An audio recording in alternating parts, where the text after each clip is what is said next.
Los saludamos desde los estudios de comunicación social de la Universidad Autónoma de Zacatecas con un nuevo programa de Multiverso UAS. Comenzamos con una entrevista con la doctora Susana Godina, docente de la Unidad Académica de Ciencias Químicas, quien nos explica cómo la contaminación está afectando a las abejas y cuáles son las consecuencias en el ciclo vital de las plantas que nos alimentan.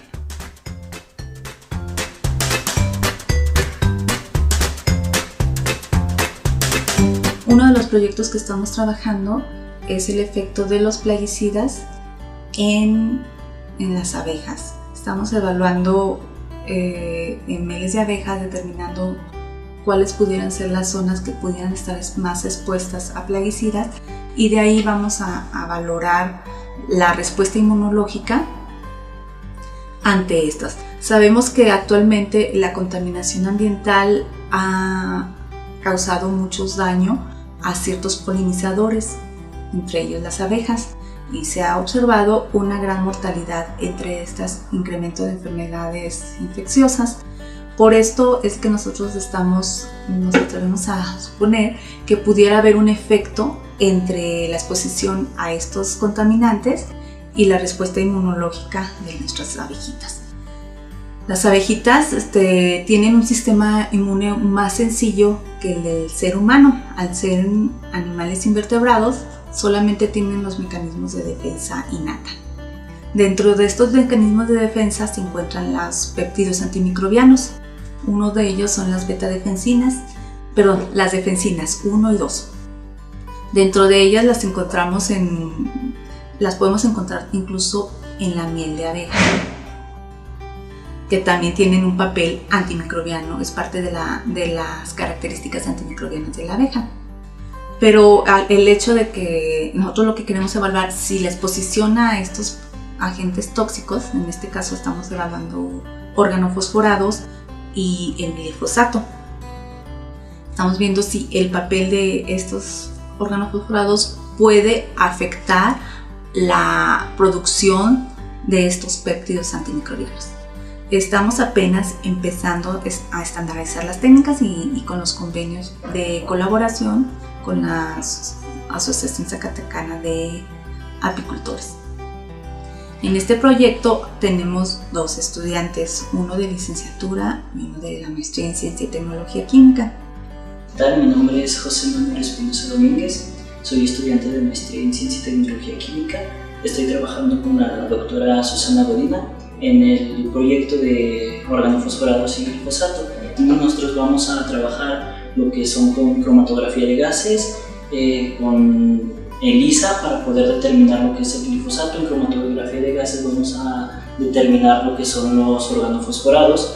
Por kit de ELISA vamos a determinar lo que les mencionaba el glifosato, una reacción o evaluarlo con espectrofotometría. Vamos a determinar la actividad de la catalasa y de esta manera poder hacer la relación que se está teniendo. Nuestro trabajo trata de abonar al conocimiento de la industria alimentaria, tanto en la salud y en la seguridad del humano, también como a las abejitas, ya que estas, pues les vuelvo a mencionar, son muy importantes para nuestra supervivencia.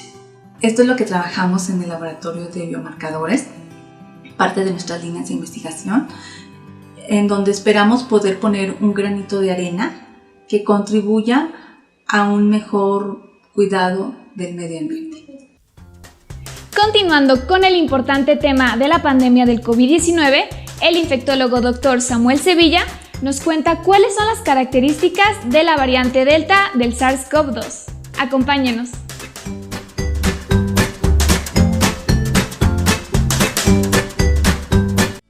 ¿Qué tal? Sean bienvenidos todos ustedes a este espacio público de información, de intercambio de ideas, de sugerencias o de tips importantes para el cuidado y atención de nuestra salud integral. El día de hoy vamos a retomar un tema de suma importancia y que ha estado permeando en los últimos meses en nuestra sociedad. Es hablar de la pandemia del COVID-19. En ese sentido, pues es una pandemia que nos ha estado marcando la pauta en distintos escenarios y bajo distintas directrices.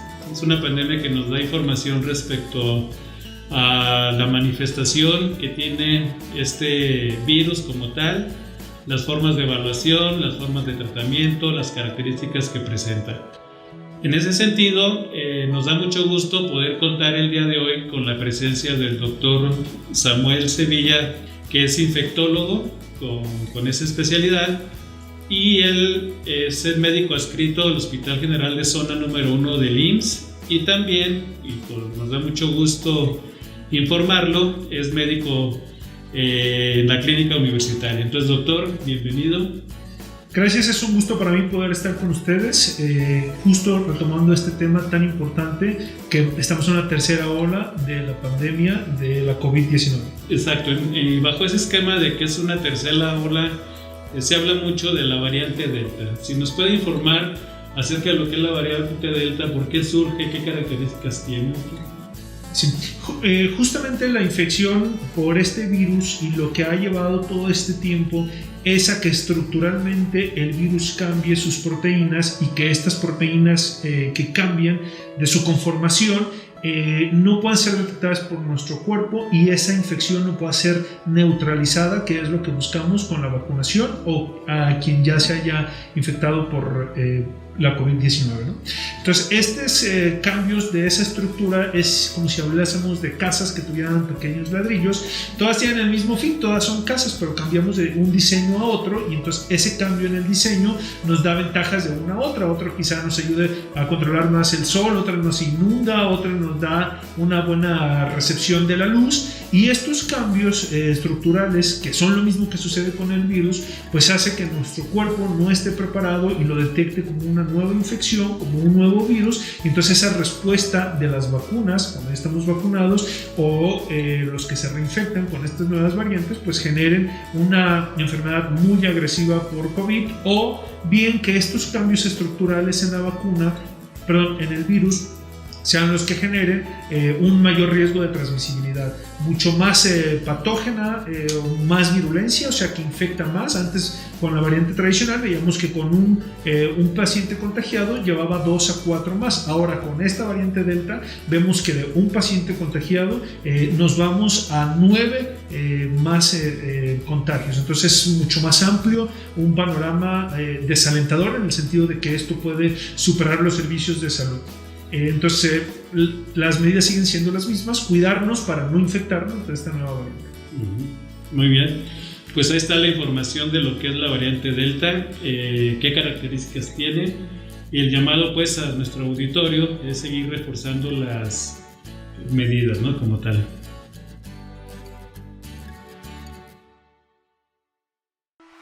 El Laboratorio Bioquímico de la UAS realiza estudios médicos básicos y especializados a los mejores precios. Consulta al público en general. Mayores informes para la toma de muestra al teléfono 492-924-1703. A continuación, conozcamos una más de las recientes publicaciones de la Universidad Autónoma de Zacatecas.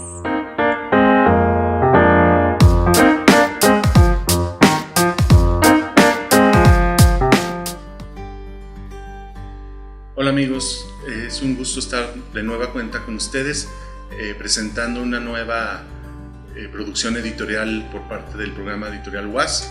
En esta ocasión tenemos el libro Memorias de un profesor para ingenieros, de autoría del maestro Gerardo Miramontes de León. Él es ahora profesor jubilado de la Universidad Autónoma de Zacatecas y pues ha tenido una larga carrera como ingeniero, trabajando en lugares como el Centro de Investigación Científica y de Educación Superior de Ensenada, entre otros lugares. En esta ocasión nos presenta su libro Memorias de un profesor para ingenieros, y nos gustaría platicar con él un poco sobre esta travesía editorial. Maestro. Gracias, buenas tardes. Muchísimas gracias por todo el apoyo, maestro. De otra forma no salen los proyectos. Este libro o estas memorias nacen a raíz de que el año pasado, en septiembre, se cumplieron 35 años del inicio de la carrera de ingeniero en comunicaciones y electrónica. Entonces, unos meses previos, los compañeros, los colegas empezaron a hacer algunas actividades conmemorativas, algunos videos. Y pues se me ocurrió que podíamos hacer un reconocimiento, sobre todo a los colegas, a los compañeros y a los amigos que a lo largo de esos 35 años pues colaboraron con nosotros. Y bueno, pues es una recopilación de anécdotas, algunas creo yo que espero que sean divertidas, otras son un poco personales, pero al final de cuentas he comprobado que se narran algunos hechos muy parecidos a lo que vivieron nuestros compañeros. Pues bien, amigos, este es un acercamiento a esta obra que les invitamos a adquirir totalmente gratis. Es una obra electrónica. Si les interesa un ejemplar, pónganse en contacto con nosotros por medio de nuestras redes sociales en Facebook. Es Programa Editorial UAS. Muchas gracias. Citlali Aguilar Sánchez nos hace la recomendación del libro Diarios de Bicicleta, del cantante de rock David Byrne. ¿Nos acompaña?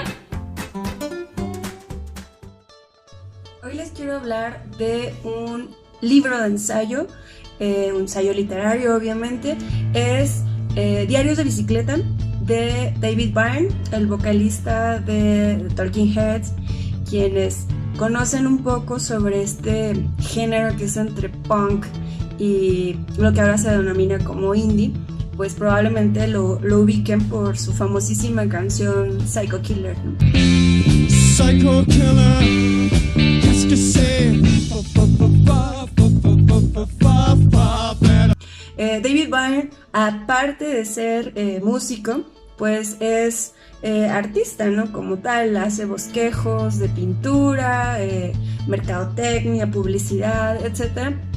Y aparte, en este libro nos explica o nos cuenta sus aventuras por medio de sus paseos en bicicleta en diferentes ciudades del mundo, como pues por su carrera, por estos áreas en las que él se desenvuelve, pues viaja mucho por el mundo y en ese sentido pues se lleva una bicicleta portátil. Él humildemente tiene esa posibilidad y recorre estas ciudades y pues todo lo que va viendo nos lo va pues narrando, ¿no? Por algo se llama Diarios de Bicicleta, porque realmente es una especie de diario, de crónica o de confesiones que pues él experimenta, vive o nos comparte por medio de la escritura, ¿no?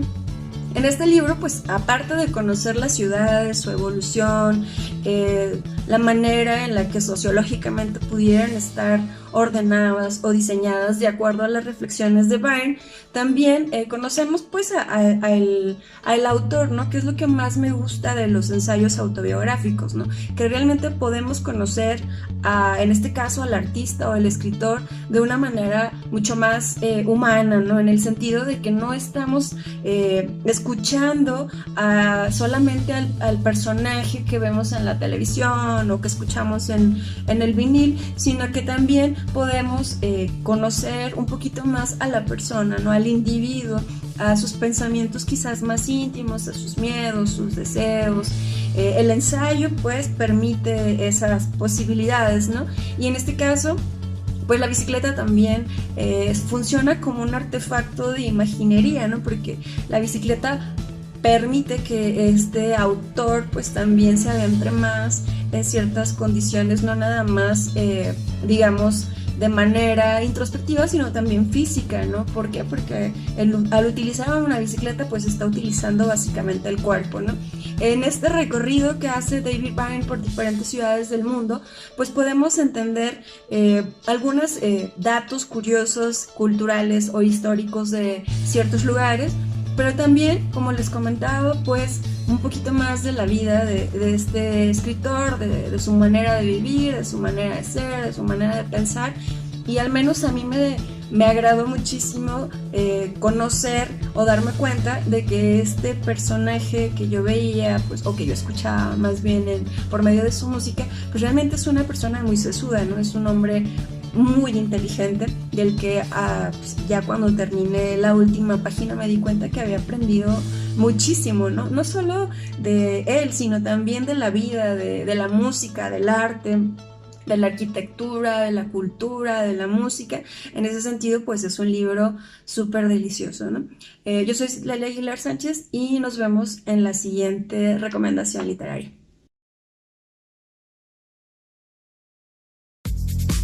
¿Cómo define lo que comemos a nuestra historia cultural? La doctora Adriana Macías Madero nos lo cuenta. Hola, mi nombre es Adriana Macías, soy docente de la Unidad Académica de Antropología y hoy les quiero hablar sobre algo muy cotidiano. ¿Les gusta comer? Seguramente muchas de las comidas que ustedes hacen en el día es por necesidad biológica, pero otras seguramente las hacen para compartir con su familia, con amigos o simplemente para probar algo nuevo.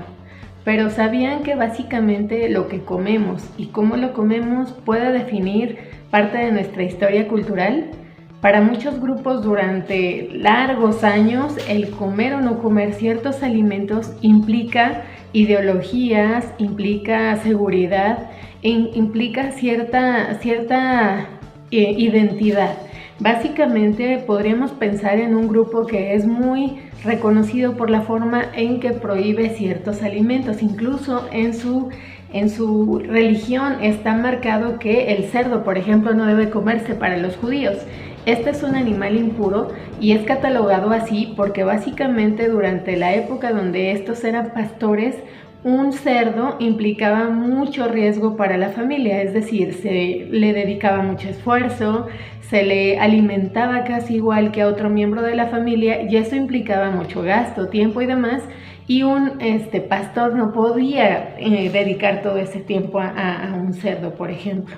En la India otra cosa ocurre con las vacas, ¿no? Las vacas son sagradas y aunque en muchas regiones podemos ver altos índices de pobreza, las vacas transitan con seguridad sin riesgo a que alguien las case o las coma de manera, digamos, improvisada. Esto porque también implica una ideología que al tener un cierto cuidado sobre este animal y la reencarnación y el tipo de relación hacia otras vidas, mantiene como un equilibrio en la vida natural. Por ejemplo, los mexicanos tenemos una tradición, bueno, no es una tradición que sigamos perdurando, pero básicamente se dice que había mucho canibalismo en inicio de la conquista. Hay de hecho documentales, incluso pinturas que así lo plasman, pero esto tenía que ver no necesariamente porque no hubiera nada más que comer, sino que tenían rituales para garantizar el equilibrio del mundo y tenían que ofrecerse, pues bueno, a los guerreros que se cazaban en combate. Esta es básicamente una idea de lo que podrían haberse plasmado en las formas en cómo se comía, pero no necesariamente tenía que ver con una buena salud, sino que tiene que ver con gustos, con ideología básicamente, con una forma de dirigir el mundo y garantizaba estabilidad para las poblaciones enteras. Pero ahora, desde que ustedes coman, pregúntense por qué están comiendo lo que están comiendo y qué significa para su familia. Nos vemos en la próxima. ¿Qué es el buen cine? Felipe Ángeles, alumno de la Unidad Académica de Artes, nos da algunas pistas para reconocerlo.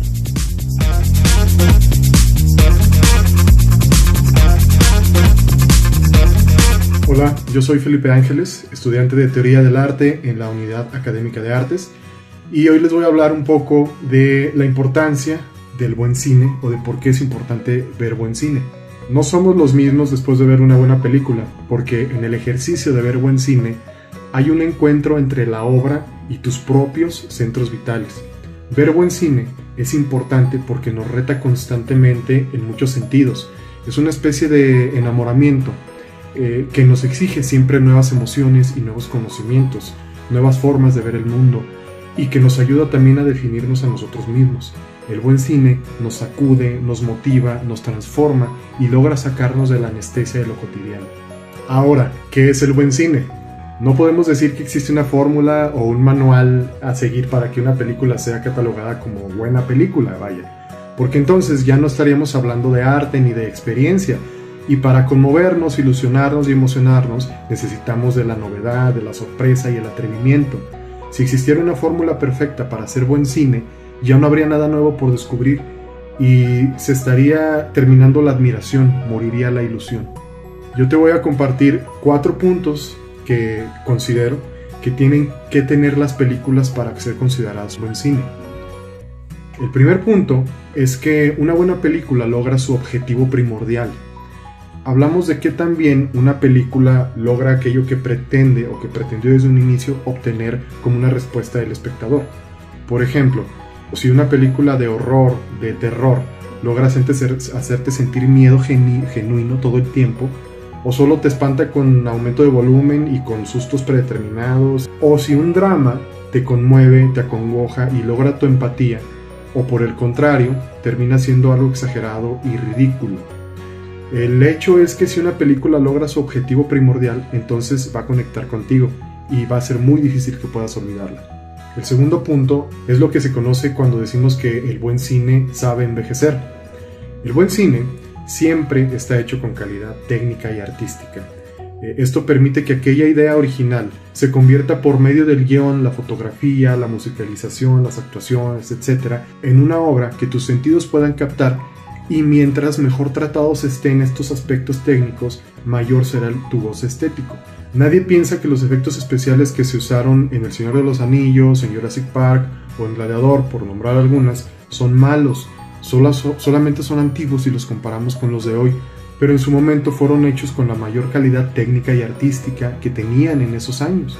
De esa misma forma podemos poner el ejemplo del Cuervo o de Taxi Driver, con grandes actuaciones, con una música adecuada y una fotografía que además de ser buena, sirve como narrativa.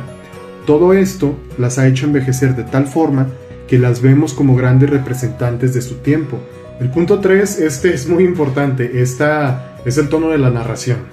El buen cine tiene coherencia entre lo que se cuenta y cómo se cuenta. Si estamos viendo una película de fantasía, no tendría mucho sentido llenarla de diálogos con groserías o con elementos orales, por ejemplo, de un barrio de nuestra actualidad. Pero sí funcionaría para una película de drama que pretende retratar la cotidianidad de la Ciudad de México, por ejemplo, ¿no? Entonces, el buen cine mantiene siempre un balance entre lo que se está contando y cómo te lo está contando. Por ello, películas como Amores Perros o El Laberinto del Fauno resultan tan buenas. Imagínense, por ejemplo, el desastre que hubiera sido meter albures en El Laberinto del Fauno o hadas y monstruos en vez del coffee. Número 4. El buen cine te causa admiración. Vamos paso a paso desde lo conocido hacia lo desconocido, del entretenimiento y lo lúdico hacia aquello que nos hace pensar, que nos reta. El buen cine exige una respuesta tanto de tu intelecto como de tu emoción. Nos causa admiración porque se convierte también en un espejo de nuestros deseos. El buen cine sí es entretenimiento, por supuesto, pero definitivamente el buen cine no es solo eso. A fin de cuentas, no te marca una película por lo que ves, sino por aquello que te hizo sentir o reflexionar y que en su momento fue nuevo para ti. Por ello, inclusive aquellas películas que se tienen catalogadas como obras maestras, siempre deben ser contestadas, criticadas y cuestionadas. No podemos admitir nunca nada como una verdad universal, porque cuando hay verdad ya no hay nada por descubrir, y en el buen cine siempre hay algo nuevo y desconocido esperándonos. Entonces, nuevamente, ¿qué es el buen cine?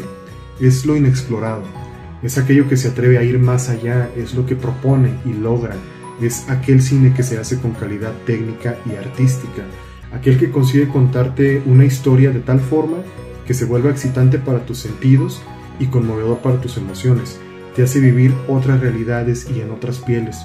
El buen cine es aquel del que no puedes regresar siendo el mismo.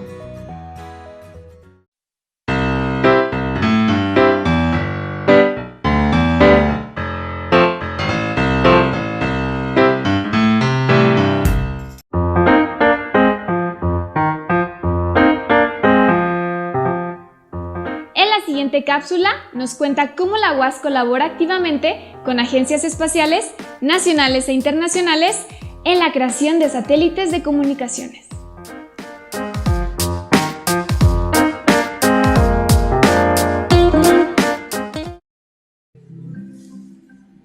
Gracias. Mi nombre es Jorge Flores Troncoso. Soy doctor en electrónica y telecomunicaciones. Estoy adscrito a la unidad académica de ingeniería eléctrica. Soy docente investigador y actualmente estoy trabajando en un proyecto con la Agencia Espacial Mexicana. Básicamente en el área que me dedico es acerca de los nanosatélites tipo CubeSat. En este laboratorio que ustedes están viendo, trabajamos todos y cada uno de los subsistemas que componen un CubeSat. Hay diferentes áreas de especialización que ustedes pueden abordar, desde electrónica de potencia, microcontroladores, FPGA, sistemas de telecomunicaciones, sistemas de antenas, sistemas de control térmico, de control de actitud. Son muchos los subsistemas que componen a un CubeSat y a la estación terrena.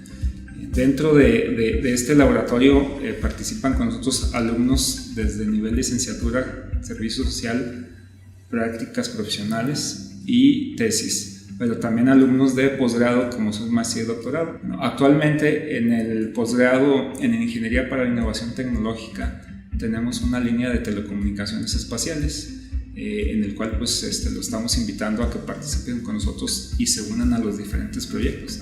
Estamos trabajando con varias instituciones a nivel internacional como la Agencia Espacial Europea, la NASA, y también nacionales como es la Fuerza Aérea o la Sedena y el Ejército, la Marina. Este es un subsistema que compone un radio reconfigurable para un nanosatélite. Esta tecnología actualmente está compitiendo con tecnologías extranjeras, puesto que tiene un radio basado en tecnología FPGA y un sistema de comunicación de alta frecuencia. Conjuntamente nosotros podemos unirlo y hacer un radio completamente reconfigurable que puede abarcar frecuencias en varias bandas, como es la banda S, banda L, banda X, para comunicaciones espaciales. Desarrollos propios de este laboratorio en la Universidad Autónoma de Zacatecas. Muchas de estas áreas que trabajamos no solamente son de telecomunicaciones, también se manejan diseño electrónico y sistemas embebidos, porque son áreas multidisciplinarias. Ustedes pueden ver aquí, por ejemplo, este desarrollo, que es un picosatélite, le podemos llamar así por su tamaño y peso. Cada una de las tarjetas que ven aquí es un área de especialidad diferente que nosotros podemos aplicar para el desarrollo de esta tecnología nanoespacial. Aquí lo interesante es que no solamente esta tecnología se aplica al espacio. Muchos de estos desarrollos los podemos emplear aquí en la Tierra. O sea, muchos de estas tarjetas o subsistemas que realizan cierta actividad específica, nosotros lo podemos subtraer y aplicarlos para aplicaciones, no sé, de agricultura de precisión o dentro de una mina, etc. Las misiones de cada uno de estos CubeSat van desde observación de la Tierra, aplicaciones de pruebas tecnológicas, aplicaciones de Internet de las Cosas con plataformas satelitales. Nosotros podemos montar varios, como tipo Lego, varios subsistemas de estos en uno solo, de una unidad, 2 unidades, 3 unidades. Este es un estándar a nivel internacional que mide 10 centímetros de lado. Entonces ese estándar nos permite conformar satélites mucho más grandes. Y pues no nos queda más que invitarlos a trabajar con nosotros. Son bienvenidos. El grupo de trabajo que conforma el equipo de este laboratorio es muy grande y son bienvenidos. Gracias. A continuación, presentaremos una interesante semblanza sobre una alumna de la Unidad Académica de Secundaria en nuestra sección Hecho en la UAS.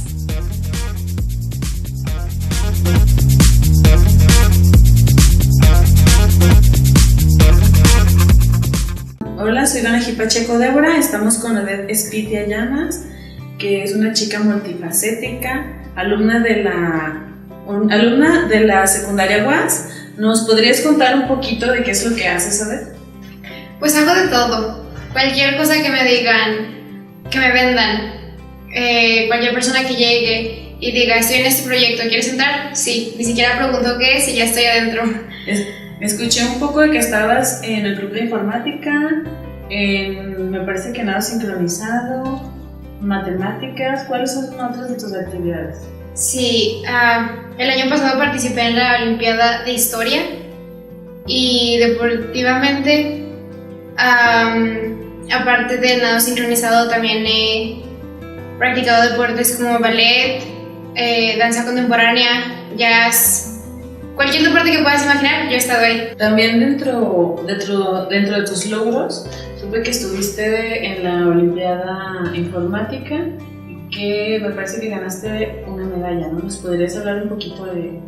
Sí, bueno, en mi escuela últimamente han creado muchos clubs para darles a los jóvenes más oportunidades y entré y con mi compañero fuimos avanzando en las etapas y llegamos al nacional y ganamos una medalla de bronce. ¿Por qué es la búsqueda de nuevas experiencias? Primero que nada podría decir que simplemente porque quiero tener una pasión, quiero tener algo que me llene, pero también tengo que decir que es difícil porque estoy tratando de buscar algo que me guste y al mismo tiempo que sea lo suficientemente remunerable para poder tener una estabilidad, porque soy una adolescente en este momento, pero en algún punto voy a ser una mujer y sé que como mujer no me van a pagar lo mismo que a los hombres, entonces tengo que encontrar algo que me guste, que me apasione y que en algún punto me dé una buena estabilidad económica y de todo. Es muy importante estar en la constante búsqueda de nuestra pasión en la vida, ¿no? Porque sin pasión pues no somos nada. Y también es importante que tengas esta conciencia de que te gustaría hacer algo más. ¿Tú por dónde crees que va a ir tu futuro? ¿Te gustaría tener una empresa? ¿Te gustaría, no sé, ser maestra? Como más o menos, ¿cómo te gustaría verte en un futuro? No lo sé. He hecho muchísimas cosas a lo largo de mi vida y a pesar de que ninguna me ha llenado por completo, todas me han gustado. Entonces, creo que quiero probar si en algún punto puedo hacer todo. Puedo ser una deportista, una empresaria, todo lo que se pueda. Me agrada tu pasión, tu gusto por el mundo, por vivirlo. ¿Algún consejo que podrías darle para las niñas que o sea, el mundo es para ellas? ¿Un consejo que tengas para las niñas que nos ven? Pues simplemente que lo intenten. Yo sé que a lo largo de su vida muchos hombres les han dicho que no pueden hacer las cosas, pero sí las pueden hacer. Simplemente inténtelo y estoy segura de que lo van a lograr. Muchas gracias por haber estado con nosotros, Odette. Y yo soy Dana Jipacheco Débora. Nos vemos hasta la próxima. ¿Qué es la hipermodernidad? El psicólogo clínico Eumir Cázares nos lo explica. Actualmente nosotros vivimos en una sociedad que se denomina la sociedad hipermoderna. Este filósofo Gilles Lipovetsky lo que nos hablará es que esta sociedad de la hipermodernidad está en una constante aceleración, una aceleración que de alguna forma marca todos los aspectos de nuestra vida. Una aceleración que también está determinando lo que son nuestras relaciones interpersonales y lo que vienen siendo nuestras dinámicas amorosas en la actualidad, que ese es el tema del día de hoy que hablaremos.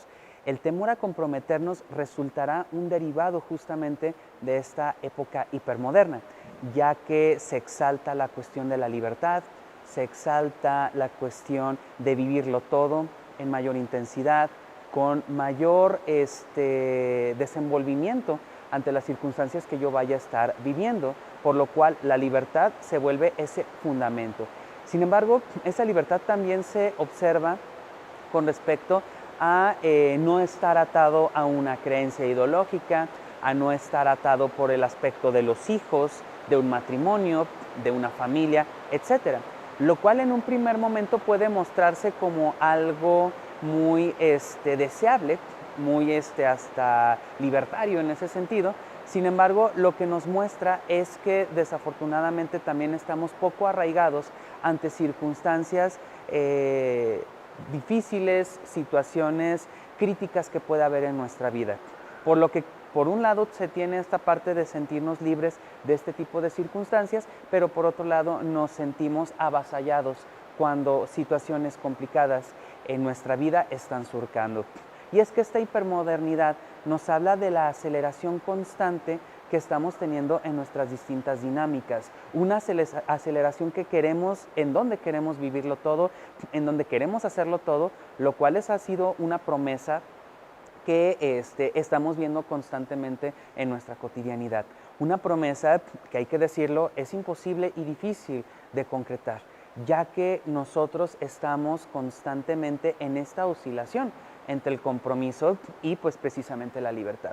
De hecho, esta misma oscilación nos la va a mencionar el filósofo francés Pascal Bruckner en sus distintas aportaciones en sus distintos textos, en donde hablará justamente de esta dicotomía en la que nos encontramos actualmente.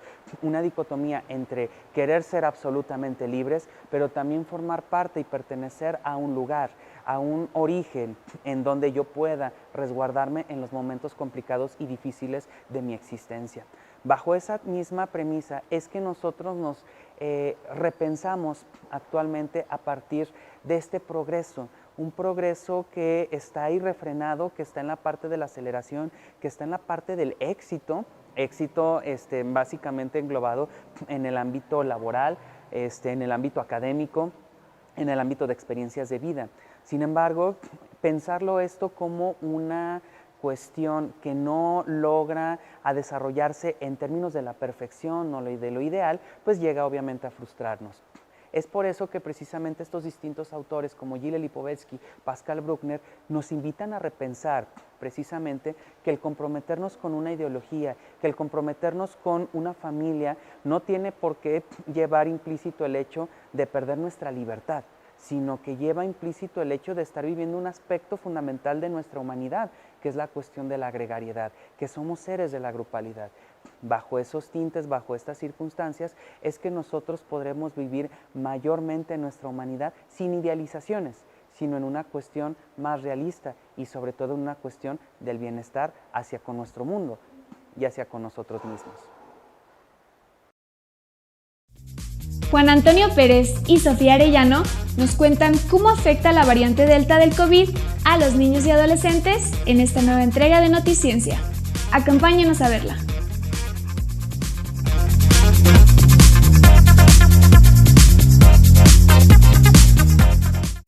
¿Qué tal? Estamos en una sección más de Noticiencia. El día de hoy tendremos un tema muy interesante. Juan Antonio Pérez, ¿por qué no nos cuentas de qué vamos a hablar hoy? Claro que sí. Resulta que estamos en una situación bastante riesgosa para la humanidad toda. Los niños regresan a la escuela y con ellos también regresa el SARS-CoV-2. Claro, y mientras la variante Delta del coronavirus nos muestra una alta capacidad de contagio y los casos aumentan, los niños siguen sin vacuna disponible. En efecto, la humanidad está aprendiendo acerca del SARS-CoV-2. Y es esta la razón por la cual hay una gran cantidad de vacunas, porque se ha atacado el problema desde diferentes ópticas, esperando que una de ellas sea realmente la adecuada. Con el tiempo lo sabremos y con el tiempo seguramente todas estas vacunas se unificarán en un único biológico que será administrado al total de la gente. Pero por lo pronto estamos aprendiendo cómo reacciona el organismo ante el ingreso en él del SARS-CoV-2 y sobre todo tenemos menos datos en el caso de los menores de 18 años y más aún los menores de 12 y bebés e infantes todavía presentan más incertidumbre. Claro, desafortunadamente están en proceso de prueba y podrán transcurrir muchos meses antes de que se encuentren aprobadas y disponibles las vacunas para los infantes. En efecto, y mientras tanto los estamos colocando en una situación en la cual puede haber una gran cantidad de contagios. Recordemos que el 14%, y esto no ha cambiado,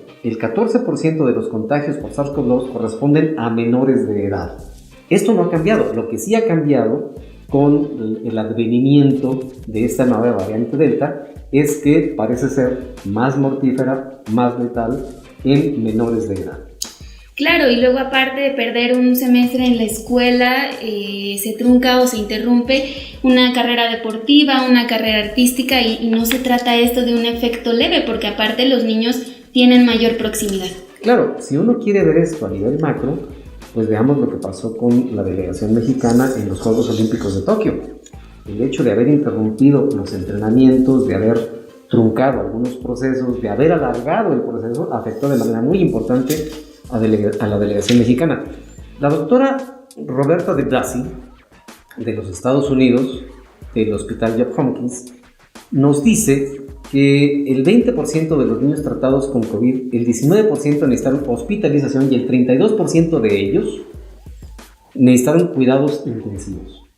Es decir, tenemos un porcentaje de alrededor de 6%, o sea, 6 de cada 100 niños que se enferman de COVID-19 necesitan tratamientos intensivos, necesitan cuidados intensivos, lo cual nos hace saber que se presentan situaciones críticas en la salud de estos pequeños. Muy delicado. Aparte, otro estudio afirmó que en Suiza alrededor del 4% de 109 niños en edad escolar que tenían anticuerpos que indicaban previamente habían tenido COVID. Tuvieron uno o más síntomas durante al menos 12 semanas después de la enfermedad inicial. Entonces, esto los investigadores, pues obviamente les preocupa. Por supuesto. Y según la doctora de Blasi, el hecho de que una gran cantidad de jóvenes, de menores de edad y de niños se infecten de manera asintomática, aumenta la incertidumbre. ¿Qué ocurre con eso? No sabemos, porque hay muchos casos no reportados, no estudiados y por tanto que no aportan información a propósito del comportamiento del SARS-CoV-2. Claro, pues ahí lo tienen. Lo importante es seguirnos cuidando y mantener las medidas necesarias. Esto fue Noticiencia y nos vemos en el próximo programa. Hasta luego. De los intrincados caminos que sigue el conocimiento científico, nos platican nuestros amigos del Museo de Ciencias de la UAS. Vamos a verlo.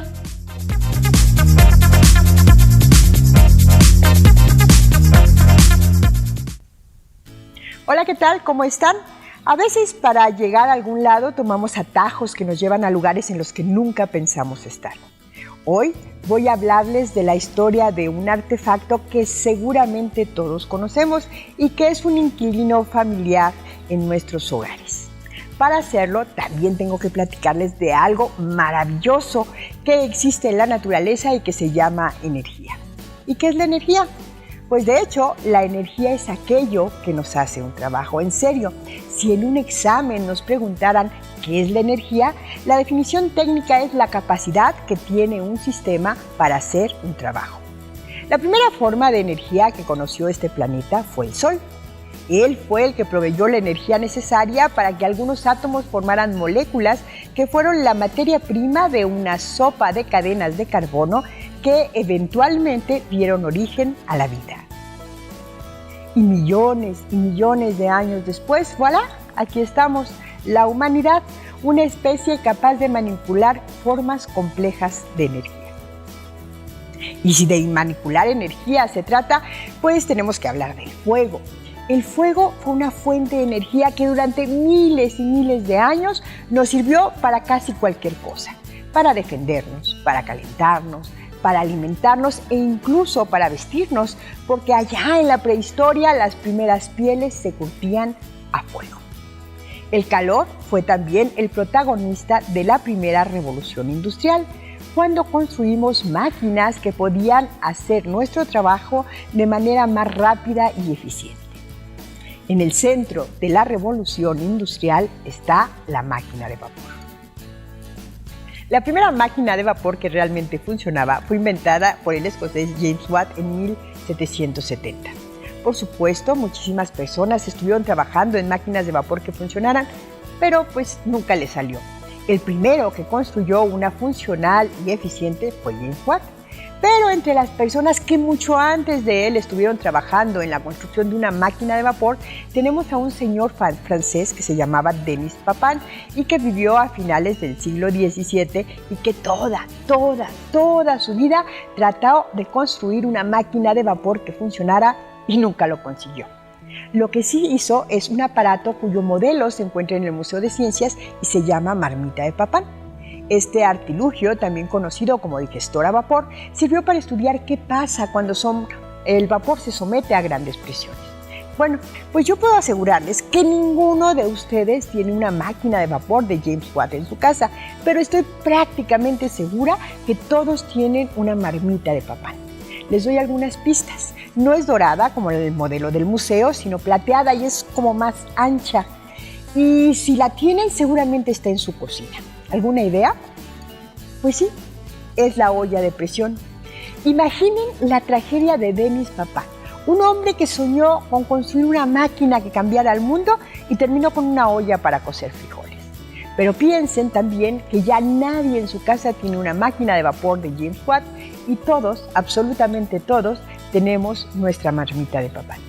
Un último dato curioso. Denis Papin nunca hizo negocio con su marmita y no obtuvo beneficio económico.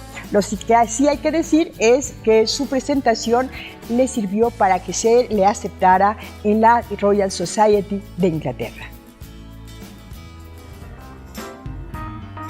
Finalizamos esta emisión con el grupo de danza folclórica Tena Maxle, quien nos obsequia un cuadro de danza de la Huasteca Potosina.